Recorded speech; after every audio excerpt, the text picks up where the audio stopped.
अगर तुमने मेरी series what if Naruto was an उचिहा के सारे एपिसोड्स देख रखे हैं तो सबसे पहले थैंक यू, एंड सेकंडली ये वाली वीडियो उन सारे एपिसोड की कंपाइलेशन होने वाली है। रुको वीडियो को हटाने से पहले मेरी बात सुन लो। इस वाली वीडियो में मैंने बहुत सारे नए सीन्स डाले हैं and also animation and editing को भी बहुत ज्यादा इंप्रूव करा है। ऑल्सो तुम्हें पता होगा कि सारे एपिसोड्स के बीच में कितना ज्यादा गैप था, इसलिए बहुत सारे लोग आधी स्टोरी को बीच में ही भूल जाते हैं। एंड तुम्हें इन्फॉर्म करने के लिए मैं बता दूं कि इस सीरीज का सीजन 2 बहुत ज्यादा जल्दी स्टार्ट होने वाला है, जो कि बहुत ज्यादा क्रेजी होगा। इसलिए अभी तुम ये वीडियो देख सकते हो इस सीरीज से कैचअप करने के लिए। एंड हाँ, अगर तुम्हें ये कहानी याद भी है तब भी बेटर ग्राफिक्स के साथ पूरी स्टोरी एक साथ देखने में मजा ही अलग है। इसलिए अपना पॉपकॉर्न वगैरह, कोल्ड ड्रिंक वगैरह ले लो and enjoy what if Naruto was an Uchiha season 1।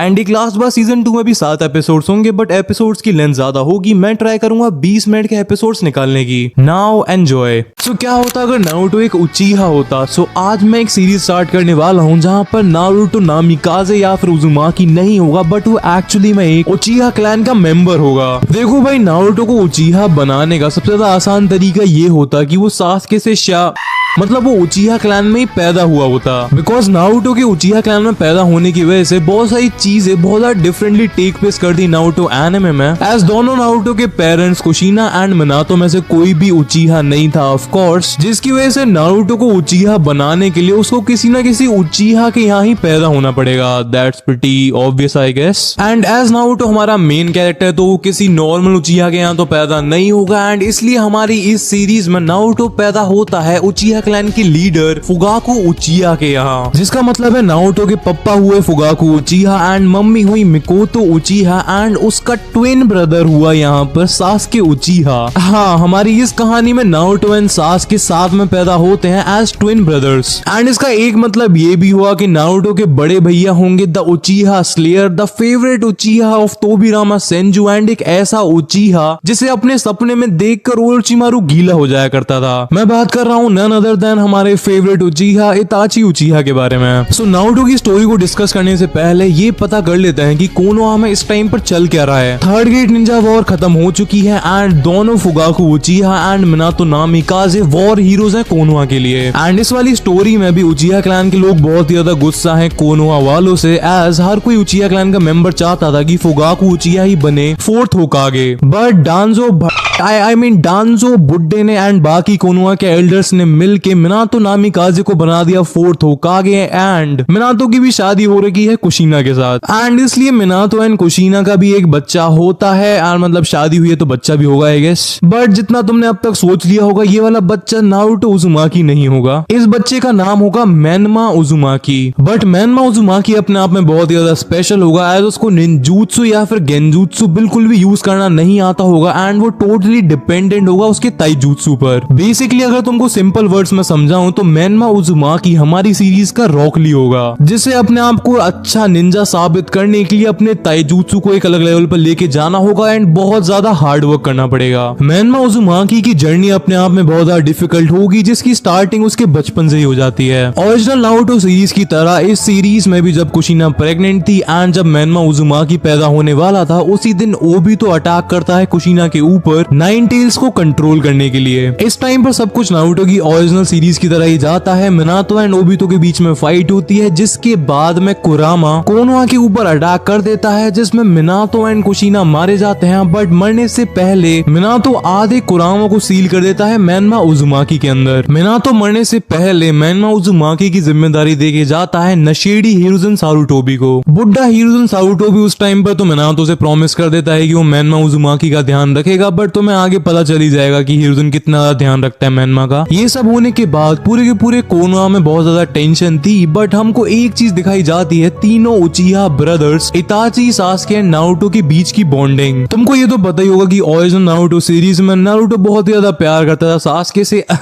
At least इस वाली सीरीज में ऐसा नहीं है। तीनों नारुतो, सासुके एंड इताची एक दूसरे से बहुत ज्यादा प्यार करते हैं, बट एज ब्रदर्स। हमको ये बताया जाता है कि इताची अपनी लाइफ में 2 लोगों से बहुत ज्यादा प्यार करता है एंड उनके लिए कुछ भी कर सकता है, इवन अपनी जान तक दे सकता है। एंड वो है नारुतो एंड सास्के उचिहा। धीरे धीरे टाइम बीतता जाता है एंड हमको दिखाया जाता है कि कोनोहा में शांति बढ़ती जा रही है, बट एक्चुअल में ऐसा नहीं था। कोनोहा विलेज एंड उचिहा क्लैन के बीच में टेंशन बढ़ती जा रही थी एंड ये टेंशन अपने पीक टाइम पे चल रही थी इस टाइम पर। एज उचिहा क्लैन के लोग अपने आप में पहले से कोनोहा से बहुत ज्यादा डिसअपॉइंटेड थे मिनातो के होकागे बनने की वजह से। एंड 90s के अटैक के बाद उचिहा क्लैन के मेंबर्स को कोनोहा से शिफ्ट कर दिया जाता है एंड उनको उचिहा कंपाउंड में भेज दिया जाता है, जिसकी वजह से उचिहा क्लैन के लोगों की हेट कोनोहा की तरफ और भी ज्यादा बढ़ गई थी। वहीं पर कोनोहा के एल्डर्स कोनोहा के बुड्ढे अपने आप में ये मान के बैठे थे कि पूरे 90s के अटैक के पीछे उचिहा क्लैन का ही हाथ था। एंड उनको अपने सोर्सेस से भी थोड़ा बहुत ये पता चल गया था कि उचिहा क्लैन में चीजें स्टेबल नहीं है एंड हो सकता है कि उचिहा क्लैन वाले एक अटैक प्लान कर दें कोनोहा के ऊपर। बट ये टेंशन अपने आप में थोड़ी बहुत बढ़ती रहती है एंड किसी भी साइड से कोई भी मेजर एक्शन नहीं लिया जाता है। एंड फिर अगेन हमको नारुतो उचिहा की फैमिली को दिखाया जाता है, जहां पर नारुतो एंड सास्के दोनों अपने बड़े भाई इताची उचिहा से बहुत ज्यादा जेलस फील करते थे। एज भाई इताची अपने आप में एक अलग ही लेवल का जीनियस है, उसके पास अलग लेवल की पावर थी एंड दोनों इताची एंड सास्के कितना भी कुछ भी कर ले बट वो इताची के लेवल को कभी मैच नहीं कर पाते थे। नारुतो एंड सास्के के फादर साहब फुगाकू उचिहा की पूरी अटेंशन इताची को मिलती थी उसकी पावर्स एंड उसकी जीनियस की वजह से। बट ऐसा नहीं है कि नारुतो एंड सास्के इताची को हेट करते थे, वो उससे बहुत ज्यादा प्यार करते थे एंड वो उसको अपना रोल मॉडल मानते थे। एंड उन दोनों में भी आपस में थोड़ी बहुत राइवलरी चलती थी जैसे ओरिजिनल नारुतो सीरीज में चलती थी, बट सब कुछ काफी ज्यादा फ्रेंडली एंड ब्रदरहुड वाले वे में चल रहा था। इसलिए वो दोनों साथ में ट्रेनिंग भी करते थे ताकि वो इताची के लेवल को मैच कर पाए, बट ऐसा उनसे हो नहीं पा रहा था। भले ही वो इताची के लेवल को मैच नहीं कर पा रहे थे बट अपनी इसी इंटेंस ट्रेनिंग की वजह से वो अपनी एज के सारे निंजा से बहुत ज्यादा आगे निकल चुके थे। वहीं पर अगर दोनों सास्के एंड नारुतो की पर्सनालिटी के बारे में बात करें तो ये भी ओरिजिनल नारुतो सीरीज की तरह ही है। नारुतो बहुत ही ज्यादा इजीली फ्रेंड्स बना लेता है एंड पूरे टाइम मजे करता रहता है एंड काफी ज्यादा एक्सट्रोवर्ट बंदा है। वहीं पर इस वाली स्टोरी में भी सास्के वही नकचड़ा एंड एरोगेंट बंदा है एंड अपने इंट्रोवर्ट होने की वजह से वो ज्यादा दोस्त भी नहीं बना पाता है एंड वो मोस्टली प्रेफर करता है शांत रहना एंड इसी वजह से वो नारुतो से बहुत ज्यादा इरिटेटेड भी फील करता है एज नारुतो पूरे टाइम चिल्लाता रहता है। बट इन दोनों की केमिस्ट्री के बाद भी ये दोनों पूरे कोनोहा विलेज में काफी ज्यादा फेमस होते हैं as brothers. As Konoha village में हर किसी को पता था कि ये दोनों ही उचिहा क्लैन का फ्यूचर है एंड इसलिए पूरे कोनोहा विलेज में हर कोई इनसे बहुत ज्यादा रिस्पेक्ट से बात करता है। कुछ टाइम बीतने के बाद कोनोहा एंड उचिहा क्लैन के बीच में टेंशन और भी ज्यादा बढ़ती जाती है एज कोनोहा वालों को बहुत ज्यादा डर लग रहा था कि उचिहा क्लैन के लोग बहुत ज्यादा जल्दी कोनोहा के ऊपर अटैक करने वाले हैं जिससे पूरा का पूरा कोनोहा डिस्ट्रॉय हो जाएगा।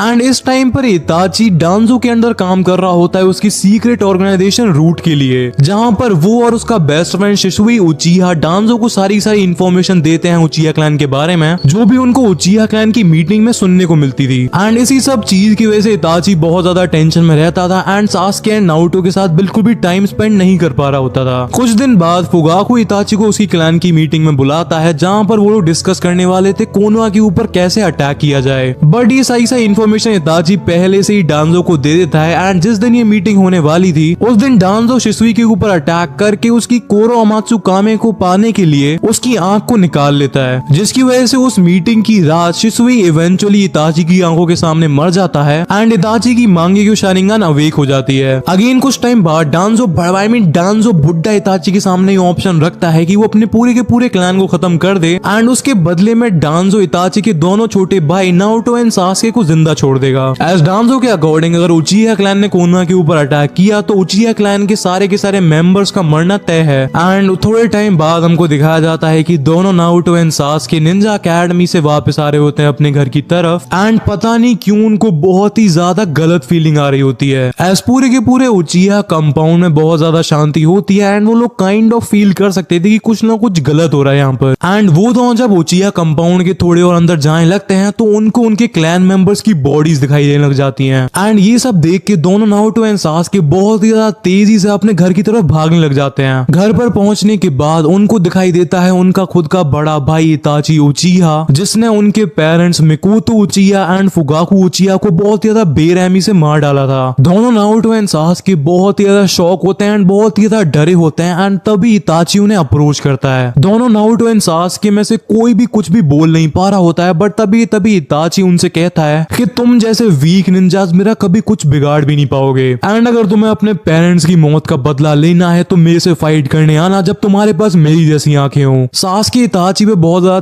तेज चिल्ला के कहता है कि क्यों बड़े भैया, बट तभी की तभी इताची सास्के की गर्दन पकड़ लेता है एंड दोनों सास्के एंड नारुतो को एक गेंजुत्सु के अंदर डाल देता है, जहां पर वो दोनों सास्के एंड नारुतो को बार बार उनकी पेरेंट्स का डेथ का सीन रिपीट पे दिखाता रहता है। ये सब करने के बाद इताची सास्के में एक लात देके उसे साइड कर देता है एंड नारुतो को अपने साथ किडनैप करके ले जाता है। बहुत टाइम बाद सास्के फाइनली उठता है एंड वो बहुत ज्यादा गुस्से में होता है। उसके इस टाइम पे बस दो ही गोल्स होते हैं, एक अपने भाई नारुतो को बचाना एंड दूसरे भाई इताची को जान से मारना अपनी पेरेंट्स की डेथ के लिए। उठने के बाद ही Sasuke directly Itachi and Naruto को ढूंढने के लिए निकल जाता है एंड अपनी ट्रेनिंग की मदद से वो इताची एंड नारुतो के ट्रेल्स को फाइंड कर लेता है एंड उन ट्रेल्स को फॉलो करके वो इताची एंड नारुतो को भी ढूंढ निकालता है। सास्के को दिखाई देता है कि नारुतो बेहोश पड़ा होता है एंड इताची अपनी स्वॉर्ड को लेके नारुतो के पास में खड़ा होता है। सास्के बहुत तेज चिल्ला के इताची से पूछने लगता है कि तूने ये क्यों करा एंड प्लीज इस सबको स्टॉप कर दे, बट इताची सास्के की सारी बातों को इग्नोर कर रहा होता है एंड बहुत ज्यादा ईवल तरीके से हंसने लग रहा होता है। इताची सास्के को बताता है कि मैंने खुद अपने हाथों से पूरे के पूरे गंदे उचिया क्लैन को खत्म कर दिया है एंड इस चीज की प्लानिंग में बहुत सालों से कर रहा था एंड मैं तुम दोनों नारुतो एंड सास्के से बहुत ज्यादा हेट करता हूँ, एज तुम दोनों बहुत ज्यादा वीक हो एंड तुम लोग मेरे छोटे भाई कहलाने के लायक नहीं हो। इताची सास्के से कहता है अगर तेरे को चाहिए तू नारुतो को बचा पाए तो तेरे को बहुत ज्यादा स्ट्रॉन्ग बनना पड़ेगा एंड अगर तू स्ट्रॉन्ग बन के मेरे से फाइट नहीं कर पाया तो तेरे पेरेंट्स की तरह ही तेरा भाई नारुतो भी मारा जाएगा। सास्के इताची से कहता है कि वो सिर्फ और सिर्फ मेरे पेरेंट्स ही नहीं थे एंड नारुतो सिर्फ और सिर्फ मेरा भाई नहीं है, वो तुम्हारे भी पेरेंट्स थे एंड नारुतो भी तुम्हारा भाई है। जिसके रिप्लाई में इताची सास्के से कहता है कि तू कभी इतना पावरफुल नहीं बन पाएगा कि तू मेरे को हरा पाए, क्योंकि तू बहुत ही ज्यादा वर्थलेस एंड यूजलेस है। एंड फाइनली इताची अपनी स्वॉर्ड को निकालता है, नारुतो के अंदर घुसा देता है, जिससे नारुतो का खून पूरे आसपास फैल जाता है एंड सास्के ये सब बहुत ही ज्यादा गुस्से एंड डर से देख रहा होता है एंड उसके सिर में कुछ दर्द होने लग जाता है एंड तभी उसके दिमाग से एक चाकरा रिलीज होता है जिससे उसकी शारिंगान एक्टिवेट हो जाती है एंड वो बहुत ही ज्यादा गुस्से से इताची के ऊपर अटैक करता है, बट इताची बहुत ही ज्यादा इजीली उसे डॉज कर लेता है एंड सास्के में एक थप्पड़ मार के उसे साइड कर देता है एंड फिर इताची सास्के से कहता है कि अगर उसे अपने क्लैन एंड अपने पेरेंट्स का बदला लेना है तो उसे इताची को हेट करना पड़ेगा एंड उसी हेट से तुझे इतनी पावर मिलेगी कि तू मेरे सामने खड़ा भी हो पाए। एंड तभी इताची वहां से अपना jutsu को यूज करके गायब हो जाता है एंड इस टाइम पर सास्के बहुत ही ज्यादा गुस्से एंड दुख से भर चुका था एंड वो नारुतो की बॉडी की तरफ देखकर बहुत ही ज्यादा जोर से रोने लग जाता है। बट तभी वो नोटिस करता है कि नारुतो की सांसें अभी भी चल रही होती हैं एंड वो बहुत ही ज्यादा तेजी में नारुतो को हॉस्पिटल की तरफ ले जाने लगता है एंड हॉस्पिटल में पहुंच के वो नारुतो की बॉडी को हॉस्पिटल वालों को दे देता है एंड खुद भी बेहोश हो जाता है। हॉस्पिटल पहुंचने के बाद हमको बताया जाता है कि नारुतो की कंडीशन अपने आप में बहुत ज्यादा सीरियस है एंड नारुतो को हॉस्पिटल पहुंचाने के बाद सास्के भी अपने आप में बेहोश हो गया था, एज वो बहुत ही ज्यादा इमोशनली टूट चुका था। सास्के इताची को सिर्फ अपना बड़ा भाई नहीं मानता था, वो उसको अपना रोल मॉडल एंड एक परफेक्ट निंजा भी मानता था। सास्के बिल्कुल इताची की तरह बनना चाहता था, बट अब जब उसके बड़े भाई इताची ने उसके पूरे क्लैन एंड उसकी पूरी फैमिली को खत्म कर दिया है, इसी वजह से सास्के के दिल में इताची के लिए हेट एंड बस रिवेंज की फीलिंग्स बची हुई हैं। वहीं पे हमको नारुतो का पर्सपेक्टिव दिखाया जाता है। नारुतो के दिमाग में भी बस एक ही चीज चल रही थी कि वो सास्के को इस दुनिया में अकेला छोड़ के नहीं जाना चाहता था एंड उसे खुद इताची से बदला लेना था उसके क्लैन एंड फैमिली का। बट नारुतो की कंडीशन अपने आप में बहुत ज्यादा क्रिटिकल थी एंड इसलिए मेडिकल निंजास अपना पूरा ट्राई कर रहे थे नारुतो की जान बचाने के लिए। एंड फिर यहाँ पर सीन चेंज होता है एंड हमको दिखाया जाता है कि थर्ड होकागे हिरुज़न सारुटोबी को पूरे उचिया क्लैन के मैसेकर के बारे में बताया जाता है एंड ये सारी न्यूज सुन के हिरुज़न अपने आप में बहुत ही ज्यादा सैड एंड शॉक हो जाता है, बट वो इस चीज के लिए खुश होता है कि दोनों सास्के एंड नारुतो बच गए हैं। एज हिरुज़न सारुटोबी के हिसाब से Naruto and Sasuke he Konoha and उचिया clan का फ्यूचर है। एक तरफ हमको दिखाया जाता है कि हिरुज़न बहुत ही ज्यादा टेंशन में था एंड बहुत ही ज्यादा दुखी था नारुतो की कंडीशन को लेके, वहीं पे दूसरी तरफ साला हरामी डांजो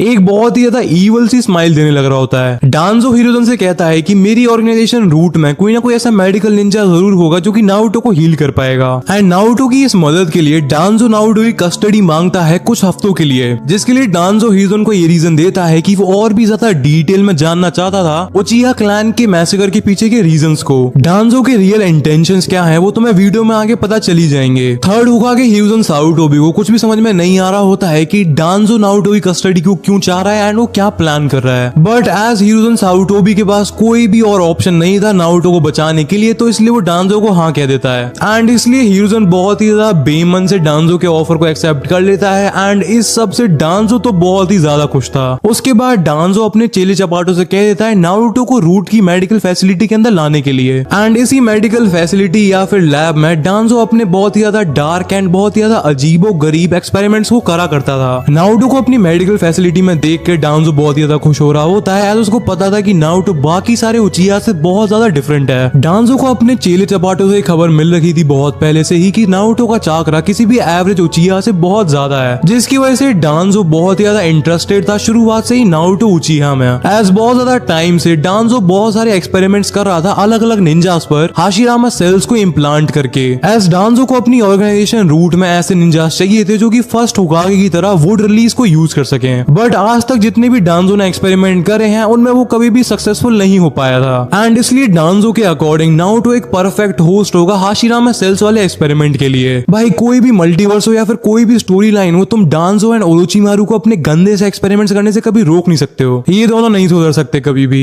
डांजो को ये बिल्कुल भी नहीं लगा था कि वो इतना ज्यादा इजीली नारुतो को पकड़ लेगा, एज उसको इटाची का बहुत ज्यादा डर था। एंड एज इटाची का कुछ भी पता नहीं है, इसलिए डांजो अपने एक्सपेरिमेंट करना चालू कर देता है नारुतो के ऊपर। एंड भाई तुम सोचो एक बार कि नारुतो के ऊपर क्या बीत रही है। उसके सामने उसका पूरा पूरा क्लैन, उसकी पूरी पूरी फैमिली खत्म हो चुकी है, एंड वो करने वाला उसका खुद का बड़ा भाई इताची है जिसको वो सबसे ज्यादा मानता था। एंड उसी के बाद वो भाई खुद ही उसके अंदर एक स्वॉर्ड घुसा देता है। एंड नारुतो को बिल्कुल भी टाइम नहीं मिला इस सबसे बाहर आने का कि उससे पहले डांजो ने उसे पकड़ लिया है एंड उसके ऊपर एक्सपेरिमेंट करने लग रहा है। डांजो इम्प्लांट कर रहा था नारुतो के अंदर हाशिरामा सेल्स को, एंड बहुत ज्यादा चांसेस थे कि इस सब की वजह से नारुतो मर जाए। बहुत ज्यादा टाइम तक नारुतो को ये दर्द एंड पेन को सहना पड़ता है, और उसके पास कोई और ऑप्शन नहीं था। इस एक्सपेरिमेंट के टाइम पर नारुतो काफी टाइम होश में आता था, बट उसको इतना ज्यादा पेन फील होता था कि वो दोबारा से बेहोश हो जाता था। कुछ दिनों तक नारुतो के ऊपर एक्सपेरिमेंट करने के बाद फाइनली नारुतो के अंदर हाशिरामा सेल्स को इम्प्लांट कर दिया जाता है। एंड ये सब एक्सपेरिमेंटेशन खत्म होने के बाद नारुतो होश में नहीं आ रहा होता है, एंड डांजो नारुतो को गालियां दे रहा होता है कि क्या वेस्ट ऑफ टाइम था ये मेरा। बट नारुतो के दिमाग में और ही कुछ चल रहा होता है। वो बार बार अपने फैमिली को याद कर रहा होता है, एंड तभी उसको बार बार याद आता है कि कैसे उसके भाई इताची ने उसकी पूरी की पूरी फैमिली को खत्म कर दिया था। बट फाइनली वो अपने भाई सास्के को याद करता है, एंड वो अपने प्रॉमिस को याद करता है जो कि उसने अपने आप से करा था कि वो अपने भाई सास्के को इस क्रूअल दुनिया में अकेला छोड़ के नहीं जाएगा। एंड फाइनली अपने भाई एंड अपने प्रॉमिस को याद करके नारुतो बहुत ही ज्यादा पेन में उठ जाता है। नारुतो अपने पेन की वजह से बहुत ही ज्यादा जोर जोर से चिल्ला रहा होता है, बट नारुतो को चिल्लाते हुए देख के डांजो बहुत ही ज्यादा खुश हो जाता है, एज उसकी मेहनत बर्बाद नहीं गई एंड उसको फाइनली एक ऐसा निंजा मिल चुका है जिसके अंदर हाशिरामा सेल्स इम्प्लांटेड है।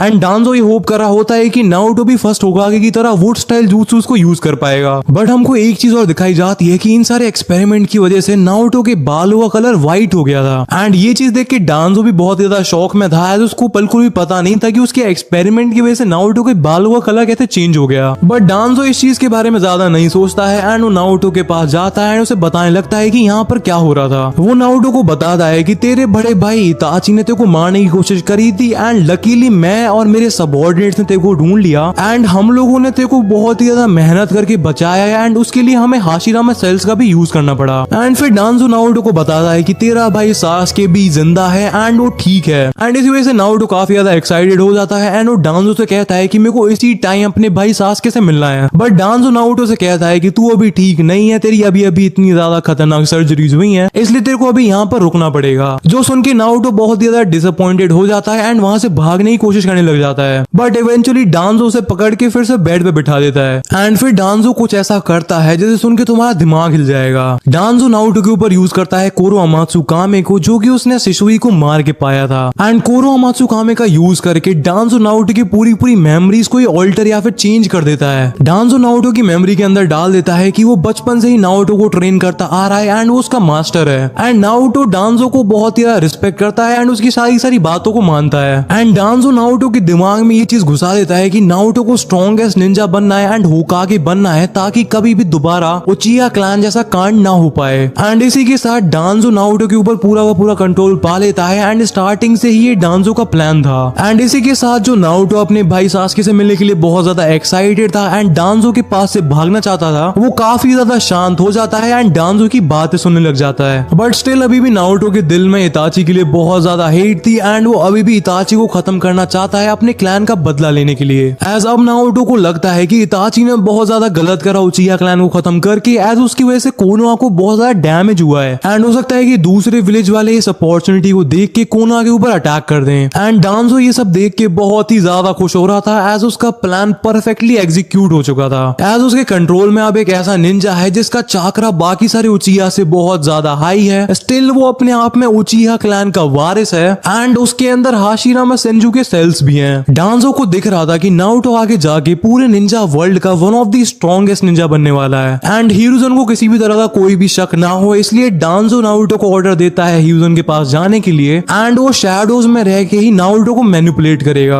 एंड फिर हमको एक वीक का टाइम स्किप दिखाया जाता है जहां पर नारुतो की सारी इंजरीज हील हो चुकी थी हाशिरामा सेल्स की वजह से एंड नारुतो थोड़ा बहुत वुड स्टाइल jutsu को भी यूज करने लगा था। एंड ऑल्सो नारुतो का चाकरा पहले से ही बहुत ज्यादा था बट अब हाशिरामा सेल्स मिलने की वजह से नारुतो का चाकरा एंड उसकी रीजनरेशन वाली पावर बहुत ज्यादा बढ़ चुकी थी। एंड एज डांजो ये बिल्कुल भी नहीं चाहता था कि हिरुजन एंड बाकी विलेज वालों को उस पर शक हो कि उसने नारुतो को मैनिपुलेट कर रखा है, इसलिए वो नारुतो को बस कभी कभी रात में अपने पास बुलाता था अपने इंस्ट्रक्शंस को देने के लिए। एंड डांजो ने नारुतो से स्ट्रिक्टली मना कर रखा था किसी को भी बताने के लिए अपने एंड डांजो की मीटिंग्स के बारे में, एज उसने नारुतो के दिमाग में घुसा रखा था कि अगर वो डांजो एंड उसकी स्पेशल ट्रेनिंग के बारे में इवन सास्के या किसी और को बताएगा तो उसकी वजह से सास्के एंड पूरा का पूरा कोनोहा डेंजर में आ सकता है। एंड एज नारुतो के पास कोई और ऑप्शन नहीं था, इसलिए वो डांजो एंड अपनी स्पेशल ट्रेनिंग के बारे में विलेज में किसी को बताता नहीं था, इवन सास्के को भी नहीं, जबकि वो अपने भाई सास्के को सब कुछ बताना चाहता था अपनी स्पेशल ट्रेनिंग एंड अपनी न्यू पावर्स के बारे में। सो डांजो के इस सारे एक्सपेरिमेंट एंड इताची के अटैक को थोड़ा बहुत टाइम बीत जाता है एंड फाइनली दोनों भाई Naruto and Sasuke Ninja academy में एक दूसरे के साथ मिल पाते हैं एंड दोनों नारुतो एंड सास्के एक दूसरे को देख के बहुत ही ज्यादा इमोशनल हो जाते हैं एज रिसेंट टाइम में ही उनके साथ बहुत ही ज्यादा गंदी चीजें हो चुकी हैं। उनकी पूरी फैमिली, उनका पूरा क्लैन डिस्ट्रॉय हो चुका है एंड वो करने वाला कोई और नहीं उनका खुद का भाई इताची उचिहा था। एंड ऑल्सो उसके बाद डांजो के एक्सपेरिमेंट्स की वजह से दोनों नारुतो एंड सास्के एक दूसरे से ऑलमोस्ट 20 दिन तक मिल भी नहीं पाए थे एंड इसलिए फाइनली एक दूसरे को निंजा अकेडमी में देख के दोनों भाई बहुत ही ज्यादा खुश हो जाते हैं एंड एक दूसरे को गले लगा लेते हैं। सास्के नारुतो को बताता है कि वो नारुतो को लेके बहुत ही ज्यादा टेंशन में था एंड इसलिए वो ऑलमोस्ट रोज ही थर्ड होकागे से पूछता था कि नारुतो के साथ हो क्या रहा है, जिसके रिप्लाई में थर्ड होकागे हमेशा यही कहता था कि बहुत ही ज्यादा स्पेशल मेडिकल निंजास नारुतो को बचाने की कोशिश कर रहे हैं एंड अगर सब कुछ सही रहा तो फिर नारुतो डेफिनेटली सर्वाइव कर जाएगा। इसलिए सास्के खुद नारुतो से पूछता है कि उसके साथ इन सारे दिनों में हुआ क्या था, जिसके रिप्लाई में नारुतो सास्के से झूठ बोल देता है एंड उसको वही चीज बता देता है कि एक स्पेशल मेडिकल निंजास की टीम ने उसकी जान बचाई है। एंड नारुतो को इस तरह से बात करते हुए देख के सास्के को थोड़ा बहुत उसके ऊपर शक हो रहा था कि नारुतो कुछ ना कुछ तो उससे छुपा रहा है। बट एज रिसेंट पास में दोनों नारुतो एंड सास्के के साथ इतनी ज्यादा बुरी चीजें हो रखी हैं एंड इतनी ज्यादा ट्रेजेडीज हो रखी हैं, इसलिए सास्के इस वाले मैटर को और ज्यादा बढ़ाना नहीं चाहता था। सास्के को अपने मन में पता था कि नारुतो उससे डेफिनेटली कुछ ना कुछ छुपा रहा है एंड दाल में कुछ तो काला है, बट एज वो नारुतो को टेंशन में नहीं डालना चाहता था इसलिए वो नारुतो के सामने ऐसी एक्टिंग करता है कि वो उसकी बातों पे पूरी तरह से बिलीव कर रहा है। हमको फ्लैशबैक से दिखाया जाता है कि जब नारुतो के साथ ये सारे एक्सपेरिमेंट हो रहे थे तब उस टाइम पे सास्के भी ढंग से सो नहीं पा रहा होता है, इसलिए इताची से अपनी फैमिली एंड अपने क्लैन का बदला लेने के लिए वो बहुत ज्यादा इंटेंस ट्रेनिंग भी करता है एंड फायरबॉल jutsu को भी सीख जाता है। इस पूरी कन्वर्सेशन के बाद हमें दोनों नारुतो एंड सास्के को निंजा अकेडमी के अंदर जाते हुए दिखाया जाता है एंड जैसे ही वो दोनों निंजा अकेडमी से बाहर आते हैं हमको दिखाया जाता है हमारी स्टोरी का पहला टाइम स्किप। इस पॉइंट ऑफ टाइम पर दोनों नारुतो एंड सास्के की एज थी 12 साल एंड इस पूरे टाइम स्किप के दौरान दोनों ही नारुतो एंड सास्के बहुत ही ज्यादा इंटेंस ट्रेनिंग करते हैं अपने क्लैन एंड फैमिली का बदला लेने के लिए एंड इतनी ज्यादा इंटेंस ट्रेनिंग करने की वजह से एंड अपने दिल में इतना ज्यादा गुस्सा होने की वजह से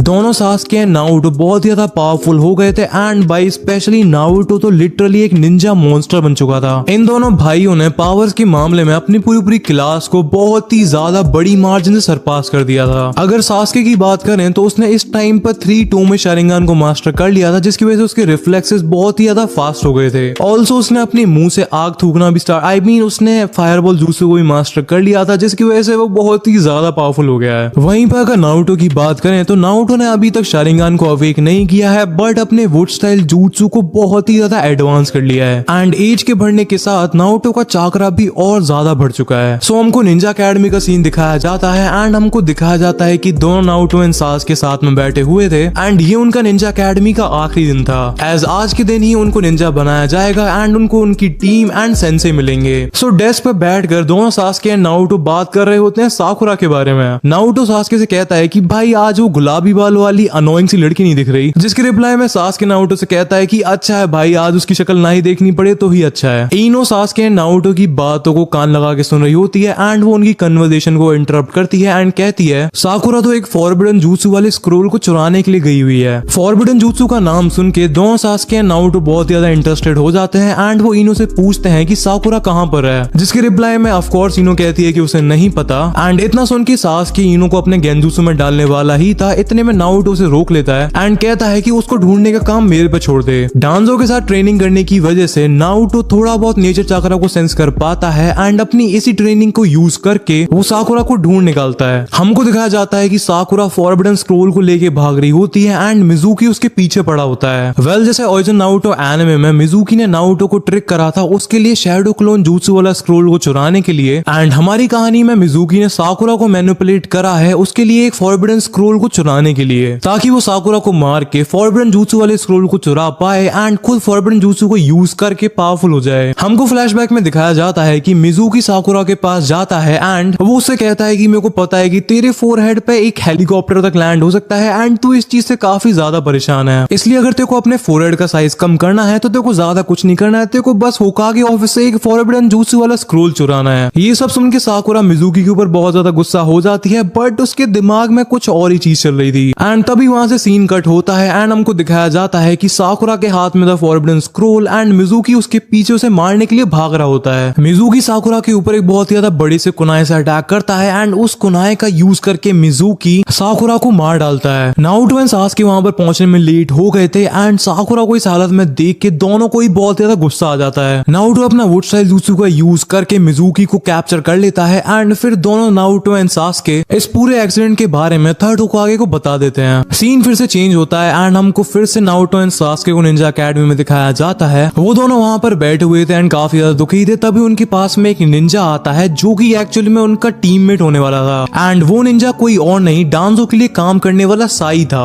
हमको दिखाया जाता है कि डांजो ने हिरुजन से बात करके पहले ही नारुतो एंड सास्के के लिए उनका तीसरा टीममेट डिसाइड कर लिया था एंड एज हिरुजन को डांजो के प्लान्स के बारे में कुछ भी नहीं पता था, इसलिए वो उसे अलाउ भी कर देता है एंड ऐसे करके नारुतो उचिहा, सास्के उचिहा एंड साई बन जाते हैं टीम 7 का part. Naruto and Sasuke Sai को देख के बिल्कुल भी खुश नहीं थे एज उनके अकॉर्डिंग साकुरा ही उनकी तीसरी टीममेट होने वाली थी। एज इरुका सेंसे ने पहले से ही नारुतो एंड सास्के को बता दिया था कि साकुरा ही तुम्हारी तीसरी टीममेट होगी, इसलिए तुम तीनों एक साथ में अच्छे दोस्त बन जाओ पहले से ही। एंड साकुरा को मरे हुए कुछ टाइम भी नहीं हुआ था कि तभी साई को उसे रिप्लेस करने के लिए भेज दिया जाता है, जिसकी वजह से नारुतो एंड सास्के साई से बहुत ज्यादा चिढ़े हुए थे। बट साई को डांजो से इंस्ट्रक्शन मिल रखे थे कि वो नारुतो एंड सास्के के ऊपर नजर रखे एंड इसलिए साई दोनों नारुतो एंड सास्के से दोस्ती करने की कोशिश कर रहा होता है। एंड जब ये तीनों थोड़ी बहुत आपस में बात कर ही रहे होते हैं तभी ककाशी सेंसे क्लासरूम के अंदर एंट्री लेते हैं एंड उनको पता नहीं क्यों नारुतो, सास्के एंड साई के अंदर अपने बचपन वाली इमेज दिखाई दे रही थी। एंड इस पॉइंट पर हमको बता दिया जाता है कि टीम 7 को ककाशी सेंसे ही लीड करेंगे एंड वो ही नारुतो एंड सास्के के सेंसे होंगे। ककाशी सेंसे अपने तीनों स्टूडेंट के सामने अपने आप को इंट्रोड्यूस करते हैं एंड उनसे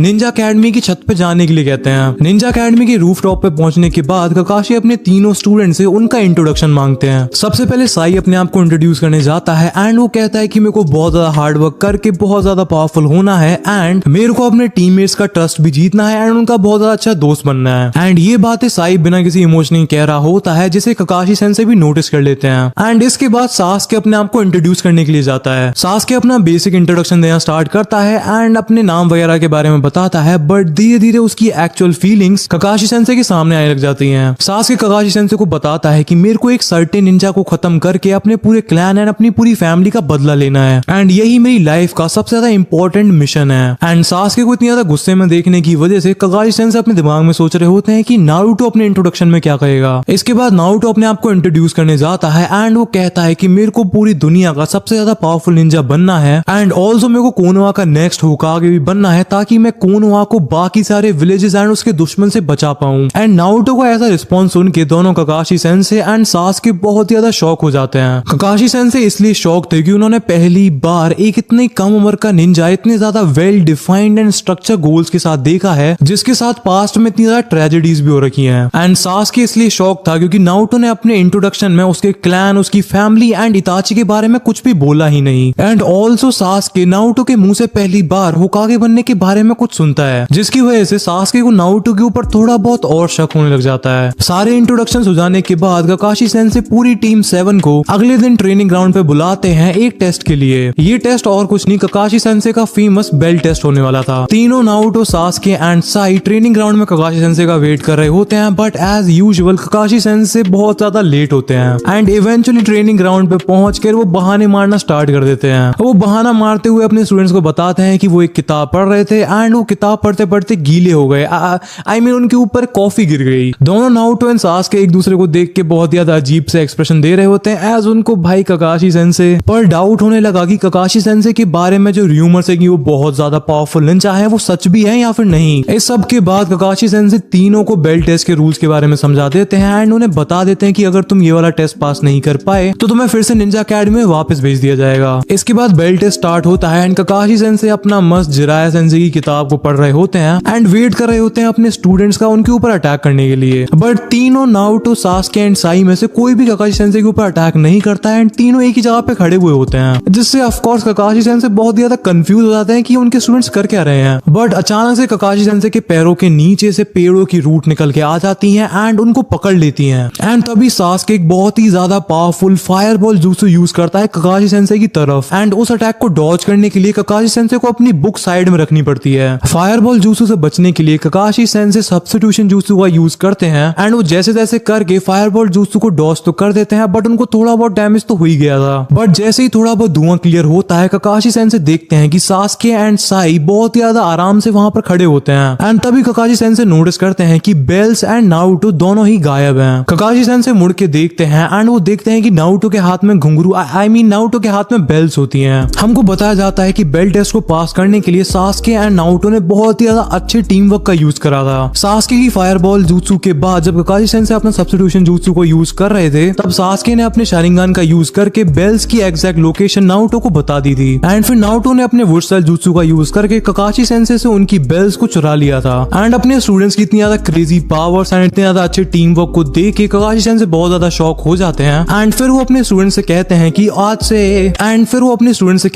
आज से तुम लोग ऑफिशियली टीम 7 का पार्ट हो एंड मैं तुम्हारा सेंसे हूँ एंड ऐसे करके हमारे टीम 7 का फॉर्मेशन कंप्लीट हो जाता है। हमको दिखाया जाता है कि ककाशी सेंसे बहुत ही ज्यादा खुश थे एंड ऑल्सो काफी ज्यादा शॉक्ड भी थे नारुतो एंड सास्के की इतनी ज्यादा क्रेजी पावर्स को देख के। बेल टेस्ट को इतना ज्यादा इजीली पास करने के बाद दोनों नारुतो एंड सास्के बहुत ही ज्यादा खुश होते हैं एंड एक दूसरे के साथ सेलिब्रेट कर रहे होते हैं एंड काफी ज्यादा बातचीत कर रहे होते हैं। बट तभी हमको दिखाया जाता है कि टीम 7 का तीसरा मेंबर साई उन दोनों को बहुत ज्यादा अजीब तरीके से देख रहा होता है। साई बहुत ज्यादा शांत रहने वाला बंदा है एंड उसे किसी से भी बात करना बिल्कुल भी पसंद नहीं है। तभी ककाशी सेंसे उन तीनों से अलग चले जाते हैं एंड अपने दिमाग में कुछ सोचने लग जाते हैं। ककाशी सेंसे अपने दिमाग में सोच रहे होते हैं कि मैंने ये सुना तो था कि दोनों उचिहा ब्रदर्स बहुत ही ज्यादा पावरफुल हैं, बट इतने ज्यादा पावरफुल होंगे ये मैंने अपने सपने में भी नहीं सोचा था। एक ने शारिंगान को मास्टर कर रखा है एंड दूसरे को लेजेंडरी वुड स्टाइल jutsu आता है एंड फिर दूर से साई को देख के ककाशी सेंसे सोच रहे होते हैं कि इसकी पावर्स क्या है, इसने तो कुछ भी बेल टेस्ट में करा ही नहीं एंड इसलिए ककाशी सेंसे साई के पास जाते हैं एंड उससे बातचीत स्टार्ट कर देते हैं उसकी पावर्स के बारे में जानने के लिए एंड उन दोनों की बातचीत चल रही होती है। तभी सीन चेंज होता है एंड हमको दिखाया जाता है कि साई रात में पहुंच जाता है डांजो के पास में एंड वहां पर पहुंच के साई डांजो से पूछता है, क्या रे भिख मंगिया, क्या देख रहा है? हाँ, हलवाई क्या? आई मीन साई डांजो के पास पहुंच के उसको सब कुछ बताता है bell test and Naruto and Sasuke की पावर्स के बारे में एंड हमको बताया जाता है कि डांजो ने उसको स्पेसिफिक ऑर्डर्स दे रखे हैं स्पेशली नारुतो के ऊपर नजर रखने के लिए। साई डांजो को बताता है कि नारुतो वुड स्टाइल jutsu को यूज करने में और भी ज्यादा अच्छा होता जा रहा है एंड इसके रिप्लाई में डांजो साई को ऑर्डर्स देता है नारुतो के जितना हो सके उतना ज्यादा क्लोज रहने के लिए एंड कन्वर्सेशन की एंड में जब साई वहां से जाने वाला होता है, डांजो साई को धमकी देता है कि अगर किसी को भी पता चला कि तू मेरे लिए काम कर रहा है एंड मैंने नारुतो के ऊपर कोरोमात्सुगामे का यूज कर रखा है तो तेरे साथ क्या होगा वो तेरे को अच्छे से पता है। एंड जैसे ही डांजो वहां से चला जाता है, साई अपने दिमाग में कुछ ऐसा सोच रहा होता है, ये बुड्ढा मेरे बीच में बहुत बोलता है। हमको अगेन एक छोटा सा सीन दिखाया जाता है जहाँ पर डांजो अपने हेडक्वार्टर्स में बैठा होता है एंड बहुत ज्यादा क्रीपी सी स्माइल देने लग रहा होता है। वो एक्चुअली में अपने दिमाग में सोच रहा होता है कि आगे जाके नारुतो कितना ज्यादा यूजफुल होने वाला है उसके लिए। सीन फिर से चेंज होता है एंड हमको दिखाया जाता है कि टीम 7 को फॉर्म हुए कुछ हफ्ते निकल चुके हैं एंड नारुतो एंड सास्के बहुत ही ज्यादा डिसअपॉइंटेड एंड बहुत ही ज्यादा थक चुके हैं छोटे छोटे मिशंस करके। हमको दिखाया जाता है कि नारुतो ककाशी सेंसे से कह रहा होता है कि मैं अब कोई भी और बिल्ली पकड़ने वाले मिशन नहीं करने वाला, जिसके रिप्लाई में ककाशी सेंसे कहते हैं कि तेरे को करने की जरूरत भी नहीं है, वैसे भी कोनोहा की सारी सारी बिल्लियां मेरी हैं पहले से। कॉमेडी करने की कोशिश नहीं करते हैं क्योंकि भाई केस हो सकता है। एक्चुअली में काकाशी सेंसे नारुतो से कहता है कि तेरे को बिल्ली पकड़ने वाले मिशन करने की जरूरत नहीं है, क्योंकि हम लोग जा रहे हैं एक बहुत ही ज्यादा इंपॉर्टेंट मिशन पर। एंड वहां से पूरी टीम 7 चल देती है होकागे ऑफिस में। एंड हमको बताया जाता है कि काकाशी सेंसे ने ही थर्ड होकागे से कहा था उनकी टीम को एक हार्ड मिशन देने के लिए, क्योंकि उनके अकॉर्डिंग उनकी टीम बहुत ही ज्यादा पावरफुल है एंड वो देखना चाहते हैं कि उनकी टीम कैसे रिएक्ट करेगी एंड कैसा टीम वर्क करेगी एक रियल लाइफ मिशन में। होकागे ऑफिस में पहुंचने के बाद थर्ड होकागे टीम 7 को बताता है कि मैं तुम लोगों को दे रहा हूँ एक सी रैंक मिशन। एंड ये बात सुन के नारुतो बहुत ही ज्यादा गुस्सा हो जाता है एंड थर्ड होकागे से कहता है कि बुड्ढे जल्दी से मेरे लिए एक ए रैंक का मिशन निकाल। थर्ड होकागे नारुतो से कहता है एक पे रैप्टा मारा ना, सड़क पे हकता फिरेगा। अपनी इतनी ज्यादा गंदी बेइज्जती करवाने के बाद नारुतो तैयार हो जाता है इस वाले मिशन को कंप्लीट करने के लिए एंड पूरी टीम 7 चल देती है इस वाले मिशन की तैयारी करने के लिए। थोड़ी देर बाद विलेज के गेट पर नारुतो, सासके एंड साई खड़े होते हैं एंड तभी वहां पर काकाशी सेंसे आते हैं एक बुड्ढे ब्रिज कीपर के साथ। उस बुड्ढे ब्रिज बिल्डर को देख के नारुतो काकाशी सेंसे से पूछता है कि इसको मारने का मिशन सी रैंक मिशन है, इसको मारना तो बहुत आसान होगा। काकाशी सेंसे कहते हैं कि इसको मारना नहीं है, बचाना है। जो सुन के नारुतो हंसने लग जाता है एंड कहता है कि मैं नहीं बचा रहा इस बुड्ढे को, कोई लड़की वड़की हो तो बताओ। एंड ये सुन के काकाशी सेंसे नारुतो को थोड़ा साइड में लेके जाते हैं, उसको 2-4 इताची वाली गाली देते हैं एंड फिर नारुतो तैयार हो जाता है इस वाले मिशन पर जाने के लिए। एंड ऐसे करके टीम 7 निकल जाती है उनके पहले important mission land of waves की तरफ। एंड रास्ते में काफी ज्यादा शांति थी, Sai, Sasuke and Kakashi sensei अपनी म्यूइंग करने पे ध्यान देने लग रहे थे। एंड वहीं पर दूसरी तरफ नारुतो ने पटर पटर करके उस बुड्ढे के कानों में से खून निकाल दिए थे। एंड भाई लिटरली एक पॉइंट ऐसा आ गया था कि उस बुड्ढे ब्रिज बिल्डर ने नारुतो से कह दिया था कि अपना मुंह बंद कर ले वरना मुंह में दे दूंगा चोको।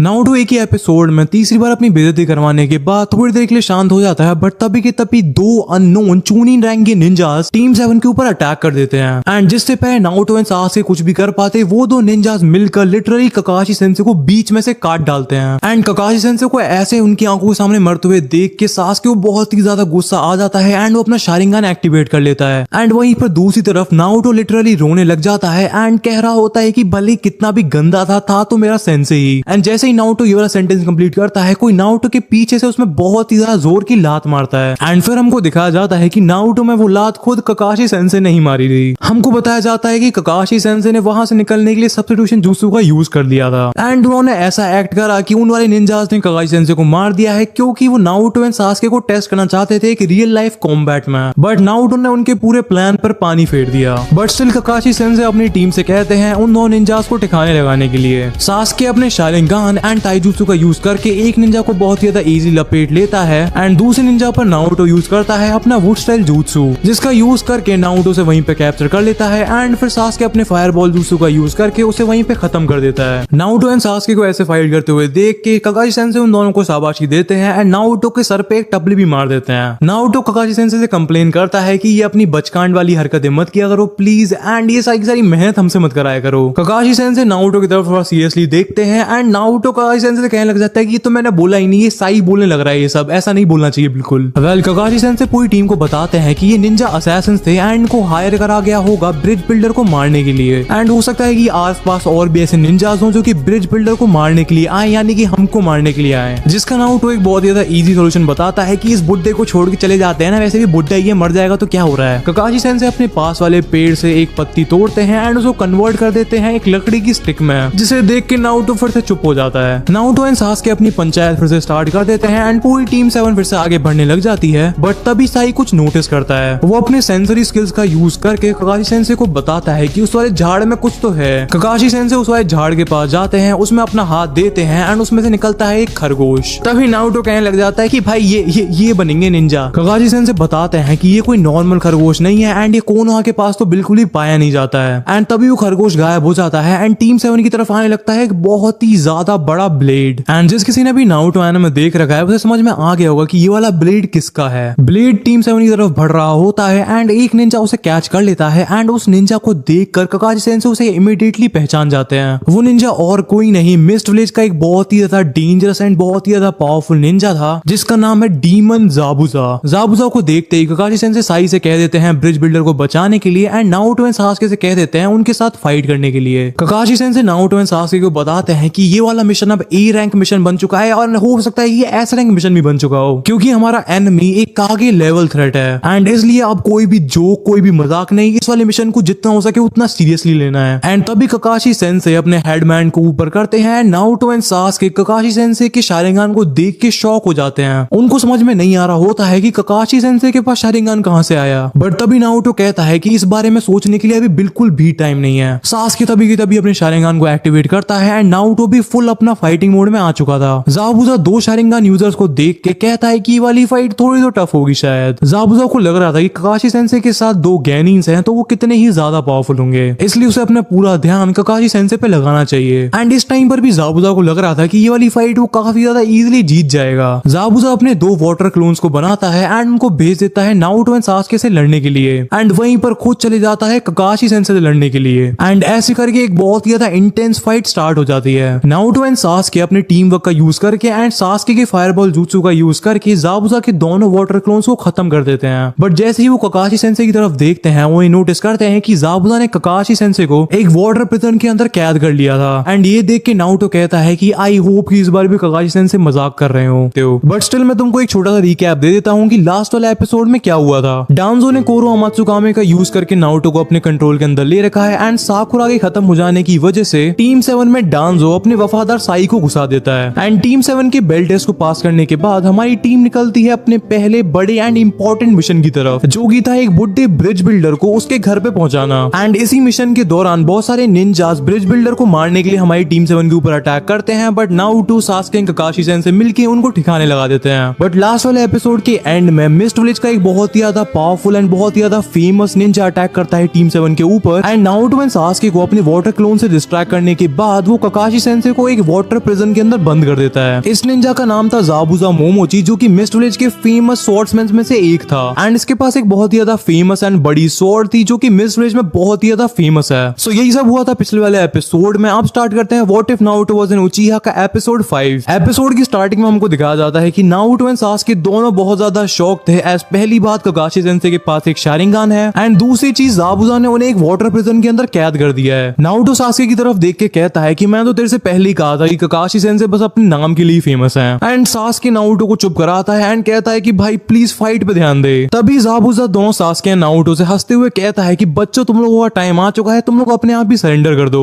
ज़ाबुज़ा की ये बात सुन के दोनों नारुतो एंड सासुके एक दूसरे की तरफ देखते हैं एंड स्माइल करने लग जाते हैं। एंड उन दोनों को ऐसे हंसते हुए देख के ज़ाबुज़ा को कुछ भी समझ में नहीं आ रहा होता है। वो अपने दिमाग में सोचता है ये पागल हो गए हैं क्या। तभी के तभी साई एक पेपर में बहुत सारी बर्ड्स को बनाता है एंड उनको स्पॉन कर देता है ज़ाबुज़ा को डिस्ट्रैक्ट करने के लिए। एंड जैसे ही ज़ाबुज़ा थोड़ा बहुत साई की चिड़िया से डिस्ट्रैक्ट होता है तभी के तभी नारुतो एंड सासुके दोनों मिलकर अपना कंबाइन अटैक करते हैं। सासुके अपना फायरबॉल jutsu एंड नारुतो अपना वुड स्टाइल jutsu यूज करता है। एंड उस कंबाइन अटैक की पावर इतनी ज्यादा थी कि ज़ाबुज़ा को उसे डॉज करना पड़ता है। एंड इसी चक्कर में ज़ाबुज़ा वाटर प्रिजन को मेंटेन नहीं कर पाता है एंड ककाशी सेंसे भी फ्री हो जाते हैं। ज़ाबुज़ा बिना पीछे देखे पीछे की तरफ जा रहा होता है, बट तभी वो नोटिस करता है कि उसके पीछे कोई खड़ा हुआ था। वो कोई और नहीं, खुद नारुतो था। एक्चुअल में नारुतो के स्किल इतने ज्यादा ऊपर जा चुके हैं कि वो इतना ज्यादा पावरफुल वुड स्टाइल jutsu को यूज कर सकता है सिर्फ और सिर्फ अपने क्लोन की मदद से। एंड जैसे ही ज़ाबुज़ा का ध्यान नारुतो की तरफ जाता है, नारुतो उसके ऊपर वुड स्टाइल jutsu यूज करता है एंड दूसरी तरफ से ककाशी सेंसे उस पर लाइटनिंग स्टाइल jutsu यूज करते हैं, जिसकी वजह से ज़ाबुज़ा को काफी ज्यादा डैमेज सहना पड़ता है। एंड ऐसे करके फाइट उसके कंक्लूजन पे आ चुकी थी। ज़ाबुज़ा को भी समझ में आ गया था कि वो अकेले इन तीनों को नहीं हरा सकता है, बट स्टिल ज़ाबुज़ा अपनी स्वॉर्ड को उठाता है एंड ककाशी एंड नारुतो के ऊपर अटैक करने जा ही रहा होता है। तभी एक सुई आके उसकी गर्दन में घुस जाती है, जिसकी वजह से ज़ाबुज़ा बेहोश हो जाता है। एंड ज़ाबुज़ा को ऐसे बेहोश होते हुए देख कर टीम 7 बहुत ज्यादा कंफ्यूज हो जाती है कि ये कैसे हुआ एंड किसने किया। तभी वहाँ पर थोड़ा बहुत धुआं हो जाता है एंड एक निंजा वहाँ पर अपीयर होता है। वो बताता है कि वो मिस्ट विलेज का एक जोनिन है एंड वो बहुत टाइम से ज़ाबुज़ा को ढूंढ रहा था। एंड ककाशी सेंसे को भी मिस्ट विलेज के ऐसे निंजा स्क्वाड्स के बारे में पता था जो कि रोग निंजास को हंट करते थे। एंड ऐसे करके ककाशी सेंसे भी उस वाले निंजा की बात मान जाते हैं। वो मिस्ट विलेज का निंजा कहता है कि ज़ाबुज़ा अब मर चुका है एंड मैं उसकी बॉडी को ले जाके मिस्ट विलेज में दे दूंगा जिससे मेरा मिशन कंप्लीट हो पाए। And as Kakashi sensei and team 7 को लग रहा था कि ज़ाबुज़ा अब मर चुका है एंड उनके ऊपर कोई भी खतरा नहीं है, तो फिर वो उसको अलाउ भी कर देते हैं। एंड ऐसे करके वो मिस्ट विलेज का निंजा ज़ाबुज़ा की बॉडी को लेके गायब हो जाता है। एंड उस वाले निंजा के जाने के बाद ककाशी सेंसे बहुत ज्यादा रिलीव्ड हो जाते हैं एज उनको लगा नहीं था कि ये वाली बैटल इतनी इजी निकल जाएगी। उनको लग रहा था कि आज कुछ ना कुछ क्रेजी तो होने वाला है। And as Naruto Sasuke and Sai ने बहुत ज्यादा अच्छा टीम वर्क करा एंड बहुत ही ज्यादा मदद करी ककाशी सेंसे की फाइट में, इसीलिए ककाशी सेंसे बहुत ही ज्यादा खुश होते हैं अपनी टीम को एक साथ ऐसे काम करते हुए देखकर। पूरी टीम 7 को इतने ज्यादा अच्छे से फाइट करते हुए देखकर एंड उसकी जान बचाने के लिए ब्रिज बिल्डर उनको थैंक यू बोलता है एंड वो टीम 7 से कहता है उसके खुद के घर पर चलने के लिए ताकि वो उनको पूरी सच्चाई बता सके। एंड फिर डायरेक्टली हमको अगले दिन का सीन दिखाया जाता है जहाँ पर टीम 7 खाना पीना खाकर एंड रेस्ट लेकर पूरी तरह से तैयार हो गई थी एंड ककाशी सेंसे पूरी टीम को एक स्पेशल ट्रेनिंग देने की बात कर रहे होते हैं। बट तभी साई वहाँ से चला जाता है एज उसके हिसाब से उसको ट्रेनिंग की जरूरत नहीं है। बट नारुतो एंड सास्के दोनों बहुत ज्यादा एक्साइटेड होते हैं एंड सोच रहे होते हैं पता नहीं ककाशी सेंसे कौन सी स्पेशल ट्रेनिंग देने वाले हैं। ककाशी सेंसे ने नारुतो सास्के वर्सेस जाबुजा वाली फाइट में अच्छे से नोटिस कर लिया था कि दोनों उचिहा ब्रदर्स को बहुत ही ज्यादा अच्छे से चाक्रा कंट्रोल आता है, इसलिए उन्हें वो पेड वाली ट्रेनिंग देने की जरूरत नहीं है। जब नारुतो एंड सास्के अपनी ट्रेनिंग के बारे में बात कर ही रहे होते हैं तभी ककाशी सेंसे अपना स्टांस लेते हैं एंड अपना हाथ आगे करते हैं एंड अपने हाथ के अराउंड लाइटनिंग चाक्रा को समन करते हैं। एक्चुअली में ककाशी सेंसे का प्लान था दोनों नारुतो एंड सास्के को चिदोरी सिखाने का एंड दोनों ही Naruto and Sasuke Kakashi sensei की चिदोरी को देख के बहुत ज्यादा एक्साइटेड हो जाते हैं। एंड फिर हमको अगेन एक वीक का टाइम स्किप दिखाया जाता है एंड हमको दिखाया जाता है कि नारुतो एंड सास्के दोनों बहुत ज्यादा मेहनत कर रहे थे चिदोरी को सीखने के लिए। वो दोनों पूरे हफ्ते चिदोरी सीखने में ही लगे रहे, ना उनका खाने पे ध्यान था ना ही सोने पे।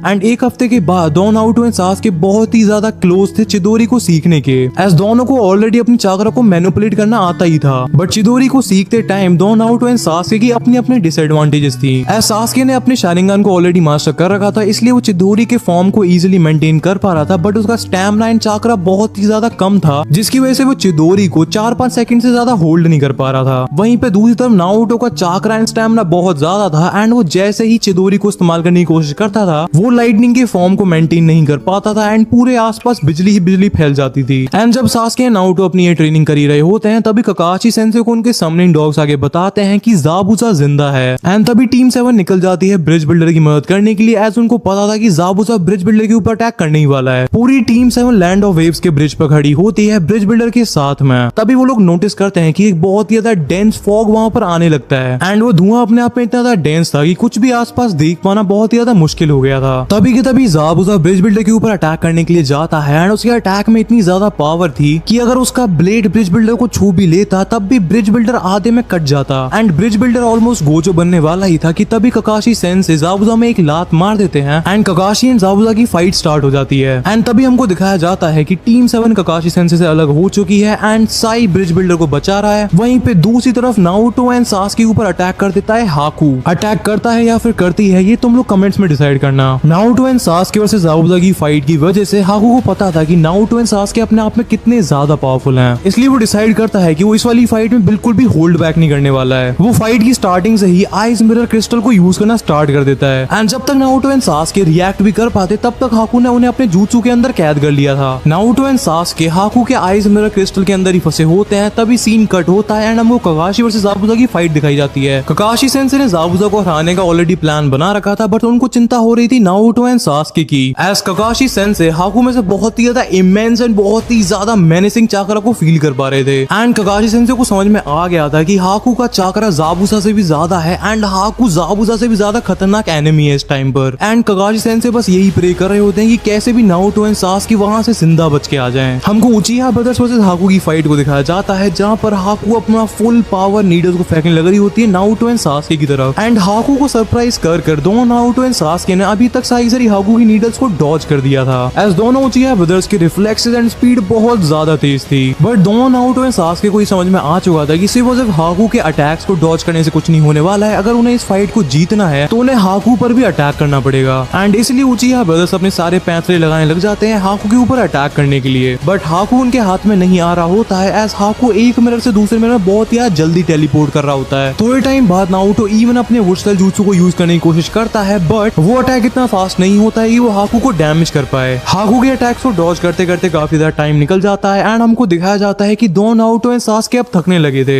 ऑल्सो दोनों का चाकरा भी बहुत ज्यादा जल्दी जल्दी कम होता जा रहा था। स्पेशली सास्के का चाकरा बहुत ही ज्यादा कम बचा था, एज वो पूरी फाइट में अपने शारिंगन को यूज कर रहा था एंड हमको ऑलरेडी पता है कि सास्के का चाकरा नारुतो के कंपैरिजन में ऑलरेडी बहुत ज्यादा कम है। दूसरी तरफ ककाशी सेंसे एंड जाबुजा के बीच में फाइट चल रही थी जहां पर ककाशी सेंसे के पास अपर हैंड था एंड ये बात हाकू को समझ में आ रही थी, इसलिए वो जल्दी से जल्दी नारुतो एंड सास्के को खत्म करके जाबुजा की मदद करने के लिए जाना चाहती थी। हाकू अपना दिमाग चलाता है एंड उसको समझ में आता है कि इन दोनों उचिहा ब्रदर्स को एक साथ हराना तो बहुत ज्यादा मुश्किल है, इसलिए उसे किसी एक बंदे पर पूरी फुल पावर से अटैक करना चाहिए। चाहिए। एंड जैसे ही हाकू अपने दिमाग में ये वाला प्लान बनाता है, हमको दिखा जाता है कि सास्के की तरफ हाकू ने बहुत सारे नीडल्स को भेज दिया था। सास्के बहुत ज्यादा थक रखा था, बट उसने अपनी तरफ आती हुई सारी नीडल्स को नोटिस कर लिया था। सास्के उन नीडल्स को डॉज करने के लिए वहां से हटने वाला ही था, बट तभी की तभी उसकी पूरी बॉडी में बहुत ज्यादा पेन होने लग जाता है। ये पेन उसको हाकू की नीडल की वजह से हो रहा था, जो कि उसके पैर में घुस रखी थी। सो अब सवाल यहाँ पर यह है कि क्या नारुतो बिना कुरामा की मदद के सास्के को बचा पाएगा या फिर सास्के भी मारा जाएगा। एंड अब हमको दिखाया जाता है कि सास्के की तरफ जो भी नीडल्स आ रही थी, नारुतो उनके सामने खड़ा हो जाता है एंड सारी नीडल्स को रोक लेता है। नारुतो के पूरे शरीर से खून आ रहा था, बट उसके चेहरे पे अभी भी स्माइल थी, क्योंकि उसने अपने भाई को बचा लिया था। एंड जैसे ही सास्के अपनी आंखों को उठा के देखता है एंड देखता है कि नारुतो इतनी ज्यादा पेन में है, उसको सीधे उस रात वाला मोमेंट याद आता है जब इताची ने नारुतो के ऊपर अटैक करा था एंड सास्के को लग रहा था कि उसने उसकी पूरी फैमिली एंड क्लैन के साथ अपने भाई को भी खो दिया है। एंड फिर हमको नारुतो को दिखाया जाता है, जो कि मुड़ के सास्के को थोड़ी देर के लिए देखता है एंड उसके बाद वहीं पर बेहोश हो जाता है। नारुतो की ऐसी हालत देखकर सास्के उसकी तरफ बढ़ता है एंड इस टाइम पर सास्के सच में बहुत ही ज्यादा दुखी था एंड बहुत ही ज्यादा गुस्से में था। सास्के अपने दिमाग में सोच रहा होता है कि वो फिर से इतना ज्यादा पावरलेस निकला कि उसके भाई नारुतो को फिर से उसे बचाने के लिए आना पड़ा। एंड धीरे धीरे करके नारुतो की आंखें बंद होने लगती हैं एंड सास्के का भी गुस्सा बढ़ता जाता है। सास्के इस टाइम पर इतने ज्यादा गुस्से में था कि वो बहुत ज्यादा जोर जोर से चिल्लाने लगता है एंड अपने हाथ को इतनी ज्यादा जोर से जमीन पे मार रहा होता है कि उसके हाथ से भी खून आने लग जाता है। एंड इस पॉइंट ऑफ टाइम पर सास्के की बॉडी से बहुत ही ज्यादा डार्क चाकरा निकल रहा होता है एंड तभी हमको बताया जाता है कि सास्के ने मांगेक्यो शारिंगन को अवेक कर लिया है। एंड मांगेक्यो शारिंगन को अवेक करते ही सास्के बहुत ही ज्यादा गुस्से से हाकू की तरफ देखता है एंड अपनी सुसानो की मदद से उसकी तरफ अटैक करता है। सास्के अपने सुसानो का यूज करके हाकू के सारे आइस क्रिस्टल मिरर्स को तोड़ डालता है एंड अपने सुसानो आर्म का यूज करके वो हाकू को भी पकड़ लेता है। बट जिससे पहले सास्के अपने सुसानो का यूज करके हाकू को कुचल देता, उससे पहले उसकी आंखों में बहुत ज्यादा दर्द होने लग जाता है। एंड इतनी यंग एज में ही मांगेक्यो शारिंगन को यूज करने की वजह से सास्के का चाकरा बहुत ही ज्यादा जल्दी डिप्लीट हो गया था एंड वो इस वजह से अब सुसानो को यूज नहीं कर पा रहा था। बट इस टाइम पर सास्के इतनी ज्यादा गुस्से में था कि वो अपनी बॉडी के पेन को इग्नोर करता है एंड खड़े होकर हाकू की तरफ बढ़ने लग जाता है। हाकू की तरफ बढ़ते हुए सास्के अपने एक हाथ को आगे करता है एंड हमको फाइनली बताया जाता है कि सास्के ने चिदोरी को यूज करना भी सीख लिया था एंड वो चिदोरी का यूज करके हाकू की तरफ अटैक करता है। एंड इस टाइम पर हाकू को समझ में आ गया था कि उसका टाइम आ चुका है एंड तभी सास्के चिदोरी का यूज करके हाकू के अंदर एक डोनट बना देता है। बट इस टाइम पर सास्के इतनी ज्यादा रेज में था कि हाकू के अंदर डोनट बनाने के बाद भी सास्के को चैन नहीं मिला था। वो हाकू के मुंह पे पंच मारने जा ही रहा होता है कि तभी वो भी बेहोश हो जाता है। एंड वहां पर दूसरी तरफ ककाशी सेंसे ने सेंस कर लिया था कि नारुतो और सास्के वाली फाइट में कुछ तो गंदा सीन हो गया है, इसलिए ककाशी सेंसे जल्दी से जल्दी ज़ाबुज़ा को खत्म करके नारुतो एंड सास्के के पास जाना चाहते थे। इसलिए वो साई को उनकी मदद करने के लिए बुलाते हैं एंड साई ज़ाबुज़ा को डिस्ट्रैक्ट करता है। एंड इस मौके का फायदा उठा के ककाशी सेंसे भी सास्के की तरह ज़ाबुज़ा के अंदर एक डोनट बना देते हैं। एंड ज़ाबुज़ा को खत्म करने के बाद दोनों ककाशी सेंसे एंड साई बहुत ही ज्यादा तेजी में नारुतो एंड सास्के की तरफ भागते हैं। ककाशी सेंसे वहां पर पहुंच के बहुत ही ज्यादा शॉक्ड हो जाते हैं एंड वो जल्दी से भाग के सास्के के पास जाते हैं एंड वो नोटिस करते हैं कि सास्के की सांसें अभी भी चल रही हैं। वहीं पर दूसरी तरफ साई ककाशी सेंसे को बताता है कि नारुतो की हालत बिल्कुल भी सही नहीं है, एज नारुतो का बहुत ज्यादा खून ऑलरेडी बह चुका था। नारुतो को बहुत ज्यादा चोटें आई थी उन नीडल्स की वजह से। ककाशी सेंसे अपने आप से बहुत ही ज्यादा डिसअपॉइंटेड होते हैं कि उनके होते हुए उनके स्टूडेंट्स की ऐसी हालत हो गई। एंड तभी के तभी साई मेडिकल निंजुत्सु को परफॉर्म करने लग जाता है नारुतो के ऊपर, जो कि उसे डांजो ने सिखाया था। तभी साई अपनी पॉकेट से एक इंजेक्शन को निकालता है जो कि वो नारुतो को लगाने जा ही रहा होता है। तभी ककाशी सेंसे उससे पूछते हैं कि इसमें है क्या। साई ककाशी सेंसे को बताता है कि इसमें स्पेशल टाइप की जड़ी बूटियां हैं, बट हमको पता है कि इस वाली सिरिंज में एक्चुअली में हाशिरामा के सेल्स हैं। एंड जैसे ही साई नारुतो के अंदर हाशिरामा सेल्स को घुसाता है, नारुतो थोड़ा नॉर्मली सांस लेने लग जाता है। एंड हाशिरामा सेल्स की वजह से नारुतो की बॉडी बहुत ही जल्दी जल्दी हील होने लग जाती है एंड नारुतो इवन सास्के से भी पहले हील होके उठ जाता है। नारुतो को इतना जल्दी हील होते हुए देख के एंड साई के उस इंजेक्शन की वजह से ककाशी सेंसे को साई के ऊपर थोड़ा सा और शक होने लग जाता है। बट ककाशी सेंसे अब बहुत ही ज्यादा खुश थे कि दोनों नारुतो एंड सास्के अब नॉर्मल कंडीशन में थे। इस सब के बाद ओजी नारुतो एनिमे की तरह वहां पर गुंडे आ जाते हैं, बट ककाशी सेंसे साई को उनका ध्यान रखने के लिए भेज देते हैं एंड साई काफी ज्यादा इजीली उन सब की गुद्दी चटका देता है। एंड ऐसे करके टीम 7 उनका पहला बहुत ही ज्यादा इंपॉर्टेंट मिशन को कंप्लीट करती है। एंड विलेज पहुंचने के बाद सास्के को हॉस्पिटल में भर्ती कर दिया जाता है एंड नारुतो अपने घर पे बैठ के रामेन खाने लगता है। एंड यहाँ से सीन कट होता है एंड हमको दिखाया जाता है इताची उचीहा को। पूरे उचीहा क्लैन को खत्म करने के बाद इताची ने अकाशी को जाकर ज्वाइन कर लिया था एंड वो अब अकाशी के लिए काम कर रहा था। हमको इताची को एक डार्क से बंकर में बैठे हुए दिखाया जाता है एंड वो एक कौवे से बात करने लग रहा होता है। एंड हमको जैसे ही इताची को थोड़ा पास से दिखाया जाता है, वो कौवा वहां से उड़ के चला जाता है। एंड तभी हमको इताची का क्लोजअप शॉट दिखाया जाता है एंड इताची कहता है I believe in you. Scene फिर से कट होता है एंड हमको नारुतो के घर का सीन दिखाया जाता है, जहां पर नारुतो अपना मस्त चिल कर रहा होता है एंड बेड पे लेटा होता है। तभी उसकी पास वाली विंडो पर एक कौवा आता है। नारुतो उस कौवे को देख के वहां से भागने लगता है, बट वो कौवा नारुतो के सिर पे चोंच मारने लग जाता है। ये चीज थोड़ी देर के लिए चलती है, बट वो कौवा थोड़ी देर बाद अपने आप गायब हो जाता है एंड एक पेपर के टुकड़े में कन्वर्ट हो जाता है। नारुतो उस पेपर के टुकड़े को उठाता है एंड उस पेपर पे लिखा हुआ था सीक्रेट उचिहा वेपन। वो पेपर एक्चुअली में एक मैप था किसी उचिहा के सीक्रेट वेपन के लिए। एंड उस मैप को देख के नारुतो बहुत ज्यादा एक्साइटेड हो जाता है एंड सोचने लगता है कि सास्के को वहां पर लेके जाना चाहिए या फिर नहीं। एंड काफी ज्यादा टाइम तक अपने दिमाग पे जोर डालने के बाद नारुतो इस कंक्लूजन पे पहुंचता है कि उसको सास्के को इस ट्रेजर हंट पे नहीं ले जाना चाहिए। सास्के को ऑलरेडी काफी ज्यादा चोट आ रखी है एंड वो अच्छे से रिकवर भी नहीं हुआ है। ऑल्सो ये वाला मिशन काफी ज्यादा रिस्की भी हो सकता है। सीक्रेट उचिहा वेपन को ढूंढने जाने के लिए नारुतो पैकिंग को स्टार्ट करता है एंड अपने बैग में रामेन की पैकेट ही पैकेट भर लेता है। एंड पूरी पैकिंग करने के बाद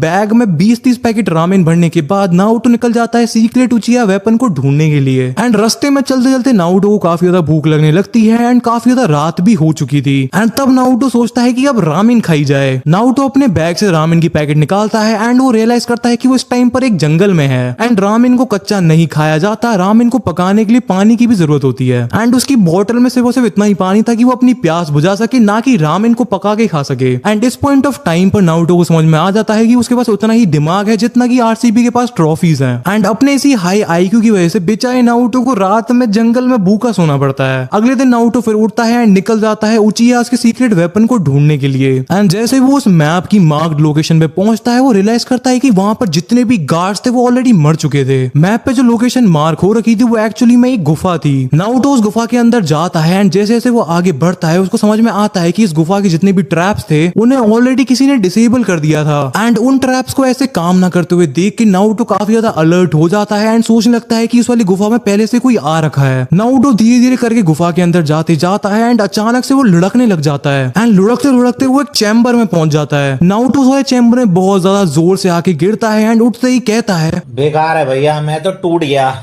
बट नारुतो अपने पूरे पेन को भूल जाता है एज उस वाले चैम्बर में बहुत ही ज्यादा डार्क एंड बहुत ज्यादा मेनेसिंग चाकरा भरा हुआ था। नारुतो नोटिस करता है कि चैम्बर की एक साइड से बहुत ही ज्यादा तेज लाल कलर की रोशनी आ रही होती है। उस रोशनी को फॉलो करते करते नारुतो आगे बढ़ता है एंड वो देखता है कि एक कटाना जमीन में घड़ी हुई थी एंड उस कटाना से लिटरली इतना ज्यादा डार्क ऑरा निकल रहा होता है कि नारुतो सोच रहा होता है कि ये है क्या चीज। नारुतो उस कटाना की तरफ आगे बढ़ता है एंड जैसे ही वो उसको छूता है वो बहुत ज्यादा दूर जाके गिर जाता है। नारुतो फिर से उठता है एंड उस वाली कटाना की तरफ जाने लगता है, बट इस टाइम वो उस कटाना के पास भी नहीं जा पाता। उस कटाना से आता हुआ चाकरा इतना ज्यादा डेंस एंड इतना ज्यादा खतरनाक था कि नारुतो अपने घुटनों पे वहीं पे बैठ जाता है। एंड तभी नारुतो उस केव की एक दीवार को नोटिस करता है जहां पर बहुत कुछ लिखा हुआ था एंड उस दीवार पर उस कटाना का नाम भी लिखा हुआ था जो कि था डीमन कटाना। एंड उस कटाना के नाम के नीचे लिखा हुआ था दिस कटाना डिमांड्स ब्लड। एपिसोड की स्टार्टिंग में हमको उसी दीवार को दिखाया जाता है जिस पर और भी बहुत कुछ लिखा हुआ था, बट नारुतो उसे पढ़ नहीं पा रहा होता है। एज किसी भी उचिहा के एंशिएंट टेक्स्ट को पढ़ने के लिए तुम्हें शारिंगान की जरूरत होती है एंड सिर्फ शारिंगान से ही काम नहीं होता। अगर तुम्हें उस पूरे टेक्स्ट को समझना है तो तुम्हें मांगी को शारिंगान की जरूरत होती है। एंड इसी रीजन की वजह से नारुतो इस टाइम पर सोचने लग जाता है कि शायद उसे सास्के को भी अपने साथ ले आना चाहिए था। जब नारुतो अपने दिमाग में ये सब सोच ही रहा होता है तभी उस चैम्बर के एक कोने से बहुत ही ज्यादा तेज आवाज आती है एंड उस आवाज को सुन के नारुतो बहुत ज्यादा डर जाता है एंड कहने लगता है, भूत भाई आई एम सॉरी, मेरे को यहाँ पर नहीं आना चाहिए था, आपसे मिलकर बहुत ज्यादा अच्छा लगा, अब मैं चलता हूँ यहाँ से। एंड इतना कह के नारुतो चैम्बर के एग्जिट की तरफ जाने लगता है। तभी कोई नारुतो से एक मिस्टीरियस सी आवाज में कहता है,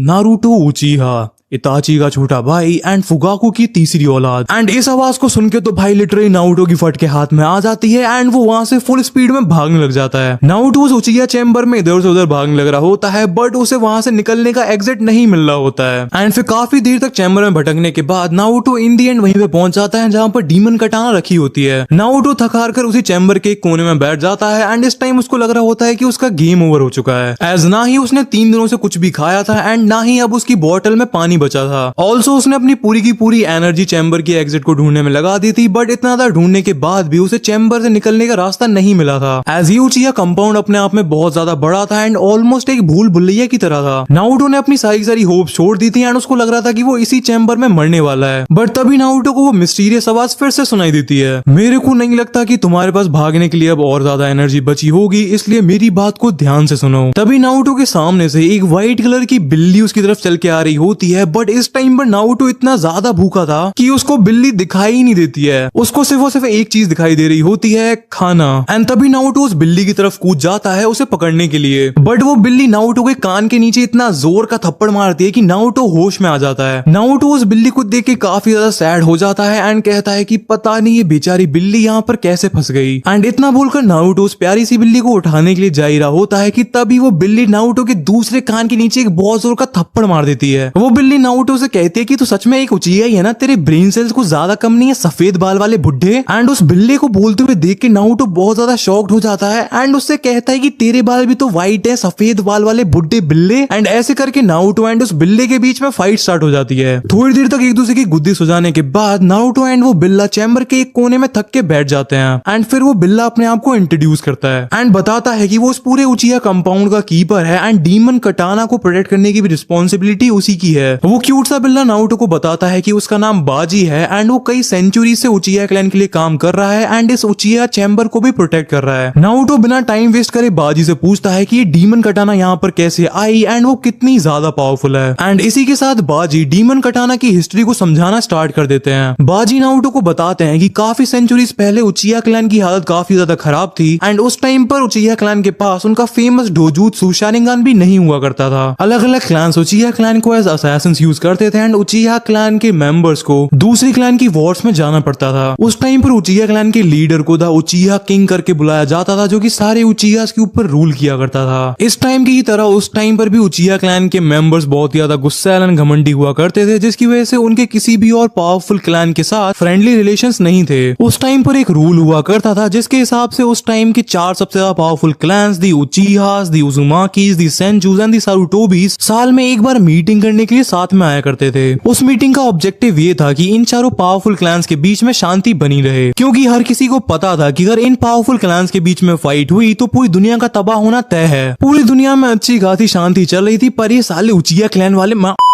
नारुतो बाजी से कहता है कि प्लीज शांत हो जाओ सर जी, कहानी में मजा आ रहा है, आगे सुनाओ। बाजी थोड़ा बहुत शांत होते हैं एंड कहानी को दोबारा से स्टार्ट करते हैं। बाजी बताते हैं कि एक दिन चारों क्लैन की मीटिंग होने वाली थी एंड सारुटोबी क्लैन ने उस मीटिंग को होस्ट करा था एंड दोनों उजुमाकी एंड सेंजू क्लैन के लीडर्स ऑलरेडी मीटिंग के लिए आ रखे थे, बट उचिहा किंग का अता पता ही नहीं था। एंड काफी ज्यादा देर तक वेट करने के बाद जब सबने डिसाइड करा ही था मीटिंग को कैंसिल करने का, तभी एक गार्ड अनाउंस करता है कि उचिहा किंग आ चुके हैं। तीनों क्लैन के लीडर्स बहुत ज्यादा डिसअपॉइंटेड एंड इरिटेटेड फील कर रहे थे, बट तब भी मीटिंग स्टार्ट हो जाती है। मीटिंग थोड़े टाइम तक तो नॉर्मली चलती है, बट पता नहीं फिर उचिहा किंग को कौन सी सनक चढ़ जाती है। वो जिस जूस को पी रहे थे उसे थूक देते हैं एंड कहते हैं कि ऐसा जूस तो मैं अपने कुत्तों को भी ना पिलाऊं। उचिहा किंग की ये बात सुन के सारे लीडर्स बहुत ज्यादा शॉक हो जाते हैं एंड सारुटोबी क्लैन के लीडर को बहुत ज्यादा गुस्सा आ जाती है। बाजी नारुतो को बताते हैं कि उस टाइम पर क्लैन लीडर्स के लिए उनके क्लैन मेंबर्स, उनकी टेरिटरी एंड इवन उनकी फैमिली से भी ऊपर उनकी इज्जत हुआ करती थी एंड इसलिए सारुटोबी क्लैन के लीडर इतनी ज्यादा बेइज्जती तो बिल्कुल भी सहन नहीं करने वाले थे। ऑल्सो उनको पहले से ही personally Uchiha clan and Uchiha king बिल्कुल भी पसंद ही नहीं थे एंड अब तो लिटरली पानी सर के ऊपर से जा चुका था। एंड ऐसे करके वो पीस मीटिंग एक आर्ग्यूमेंट में कन्वर्ट हो जाती है, जहां पर दोनों the Uchiha king and Sarutobi clan के लीडर एक दूसरे की बेइज्जती करना स्टार्ट कर देते हैं। बात इतनी ज्यादा आगे बढ़ जाती है कि उचिहा किंग लिटरली काउंसिल के सबसे ज्यादा इंपॉर्टेंट रूल को ही तोड़ डालते हैं एंड सारुटोबी क्लैन के लीडर के ऊपर एक विंड स्टाइल जूसू से अटैक कर देते हैं, जिसकी वजह से सारुटोबी क्लैन के लीडर बहुत ज्यादा दूर जाके गिर जाते हैं। एंड अब तो बात इतनी ज्यादा आगे बढ़ चुकी थी कि उजुमाकी क्लैन के लीडर को भी बीच में इंटरप्ट करना पड़ता है। उजुमाकी क्लैन के लीडर आशीन उजुमाकी पहले तो सारुटोबी क्लैन के लीडर को इस हालत में देख के थोड़ा बहुत हंस रहे होते हैं, बट बाद में वो अपनी हंसी को कंट्रोल कर लेते हैं एंड फिर अपनी हंसी को कंट्रोल करके दोनों उचिहा किंग एंड सारुटोबी क्लैन के लीडर को एडामेंटाइट चेन से बांध देते हैं एंड ऐसे करके स्टार्ट हो जाती है the great Uchiha versus Sarutobi war. तभी नारुतो बाजी को बीच में ही इंटरप्ट करता है एंड उससे पूछता है कि इस सब का डीमन कटाना से क्या रिलेशन है। बाजी नारुतो के कान के नीचे एक और रैप्टर लगा देते हैं एंड उसे कहते हैं कि इंतजार कर लाला, क्लाइमेक्स तो अभी बाकी है। सीन वहां से चेंज होता है, हमको सास्के को दिखाया जाता है जो कि कोनोहा के हॉस्पिटल के बेड पे पड़ा हुआ था। सास्के ऑलमोस्ट कंप्लीटली रिकवर कर चुका था अपनी लास्ट वाली फाइट से एंड वो ऑलमोस्ट डिस्चार्ज होने वाला था हॉस्पिटल से। एंड तभी हमको बताया जाता है कि उससे मिलने के लिए ककाशी सेंसे एंड इनो आ रखे होते हैं। इनो सास्के के लिए फूलों का गुलदस्ता लेके आई होती है, बट ककाशी सेंसे बीच रास्ते में ही उससे उसका फूलों का गुलदस्ता छीन लेते हैं एंड फिर सास्के से मिलने के बाद खुद सास्के को वो फूलों का गुलदस्ता चिपका देते हैं। इनो सास्के को बताने का ट्राई कर रही होती है कि वो फूलों का गुलदस्ता वो लेके आई थी, बट तभी ककाशी सेंसे उसकी बात को बीच में से काट देते हैं एंड सास्के से पूछने लग जाते हैं कि क्या उसने नारुतो को देखा है, एज वो नारुतो के घर पे गए थे बट नारुतो उन्हें मिला नहीं। सास्के ककाशी सेंसे को बताता है कि नारुतो उससे 3 दिन से मिलने के लिए नहीं आया एंड उसको लग रहा था कि नारुतो ककाशी सेंसे के साथ में होगा। एंड सास्के ककाशी सेंसे से सवाल पूछने लग जाता है कि आप अपने स्टूडेंट का ध्यान नहीं रख सकते, वो 3 दिन से गायब है। ककाशी सेंसे उसे कहते हैं कि चिल कर यार, यहीं पे आसपास विलेज में घूम रहा होगा एंड मैं तो अपना बहुत ही ज्यादा एक्सट्रीम मिशन करके आया हूँ, इस वजह से मेरे को क्या पता कि नारुतो कहाँ पर है। एंड तभी हमको बताया जाता है कि ककाशी सेंसे कौन से मिशन पर थे।